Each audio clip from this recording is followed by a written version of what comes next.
আসসালামু আলাইকুম রহমতুল্লাহি বারাকাতুহ। প্রিয় দেশবাসী, প্রবাসী ভাই দাদা কেমন আছেন সবাই? আশা করছি সবাই ভালো আছেন এবং সুস্থ আছেন।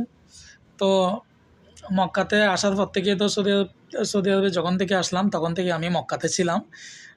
এখন আবার মক্কা থেকে ব্যাক করতে হয়েছে আল্লিসে।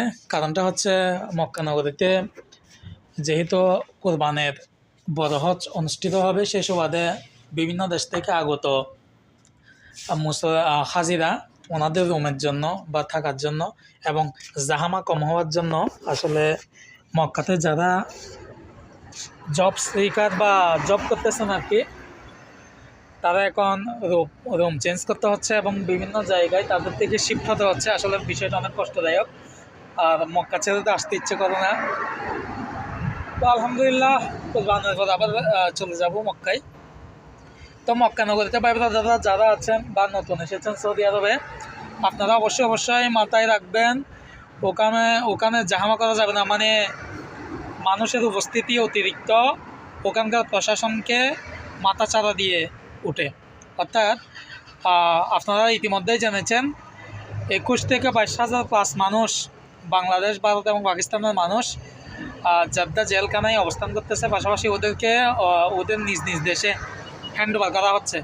আর আমার তো কষ্ট হচ্ছে আমার বাংলাদেশি ভাই ব্রাদারদের, যাদেরকে আসলে ধরে ফেলেছে ইতিমধ্যে এবং মক্কা থেকে তাদেরকে বিতাড়িত করা হচ্ছে আর কি, অর্থাৎ নিজ দেশে পাঠিয়ে দেওয়া হচ্ছে।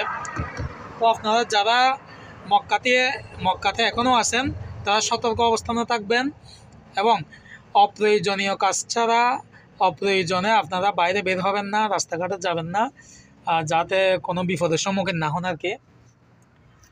সো আসলে অনেক কষ্টদায়ক। মক্কা সিটিটা আসলে পৃথিবীতে আপনি ইউরোপে যাইতে পারবেন, বিভিন্ন দেশে যাইতে পারবেন, কিন্তু মক্কা নগরী এমন একটা জায়গা, পৃথিবীর সর্বশ্রেষ্ঠ একটা জায়গা যেখানে সবাই থাকতে চায়। তো আলহামদুলিল্লাহ আমাকে কবুল করেছে এবং আমার ভাই দাদা যাদেরকে কবুল করেছে সৌদি আরবে, অর্থাৎ বাংলাদেশের যাদেরকে সৌদি আরবে কবুল করেছে, সবাইকে আমি আন্তরিকভাবে মোবারকবাদ জানাই ইমানি জলওয়া থেকে। এবং যে আল্লাহর প্রতি যে অশেষ রহমত এবং ভালোবাসার মাধ্যমে তারা এখানে আসলো এবং আল্লাহ মেহমান হিসেবে তাদেরকে কবুল করে নিয়েছেন। সো আলটিমেটলি একটা কথাই বলতে চাই, সবাই সতর্ক থাকবেন এবং সুস্থ থাকবেন। আল্লাহ হাফেজ, আবার দেখা হবে। আসসালামু আলাইকুম।